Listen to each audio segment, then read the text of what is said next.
60 ఏళ్ల పాలనలో కాంగ్రెస్ నేతలు సాధించలేని విజయాలను 2.5 ఏళ్లలో తమ ప్రభుత్వం సాధించిందని బీజేపీ జాతీయ అధ్యక్షుడు అమిత్ షా అన్నారు. ఉత్తరాఖండ్ ఎన్నికల ప్రచారంలో భాగంగా కాశీపూర్లో నిర్వహించిన బీజేపీ ఎన్నికల సభలో అమిత్ షా పాల్గొన్నారు. ఈ సందర్భంగా రాహుల్పై వ్యంగ్యాస్త్రాలు సంధించారు కమలదళ అధిపతి. 60 साल से आपके परिवार की सरकार थी, आपके परदादा की सरकार थी, आपकी नानी की थी, आपके पिताजी की थी, आपकी माताजी की थी।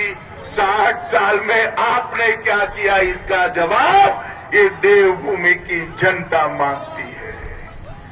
फिर भी अब राहुल बाबा पूछते हैं तो मुझे जवाब देना चाहिए या नहीं देना चाहिए, भैया बताओ। दे दूं? सबसे पहला काम हमने किया राहुल बाबा, एक बोलने वाला प्रधानमंत्री देने का काम।